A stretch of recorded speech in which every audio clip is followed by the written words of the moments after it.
नमस्कार, माझं नाव अमित गुंडा। हे प्रथमचे पॅरेंट्स यांनी 2 महिन्यापूर्वी क्रिएटिव्ह ब्रेन लर्निंगला ॲडमिशन घेतलं होतं। सर, आपला फीडबॅक काय आहे याबद्दल? सरांनी 2 महिने सांगितलं मला, तर तो रिझल्ट मला वाटतं 1.5 महिना पण झाला नाही। मी आज सकाळी जस्ट व्हॉट्सअपवर डेट बघत होतो एक्झॅक्ट कधी जॉईन केलं, तर म्हणजे मला विश्वास बसत नव्हता।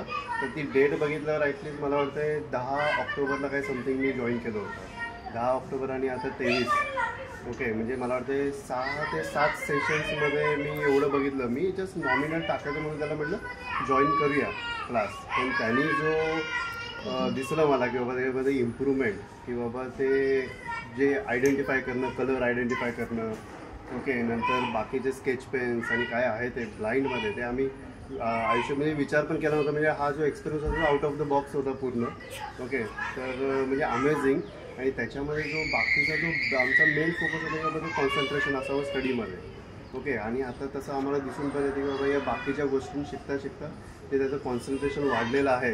ॲटलिस्ट जो आधी 5-10 मिनटात त्याचं कॉन्सन्ट्रेशन जात होतं, पण आता असं झालं की बाबा 20-25 मिनटं तो आरामात बसून स्टडीकडे कॉन्सन्ट्रेशन करतो आहे।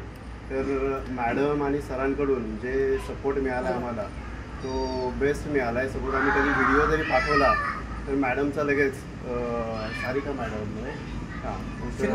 शीतल मॅडमचा जो लगेच रिस्पॉन्स यायचा की बाबा हे इथं थोडंसं चुकलं तर थोडंसं तुम्ही इकडे इम्प्रूव्ह करा, ओके। तसंच अमित सरांचं पण एक प्रत्येक वेळेला फीडबॅक कंटिन्यू यायचा, म्हणजे काय प्रॅक्टिस केलं पाहिजे, काय नाही केलं पाहिजे, ओके। पण ते अमेझिंग, म्हणजे जे आत्ताचा आम्हाला एक्सपिरियन्स होतो एकदम युजफुल ठरतो त्याच्यासाठी।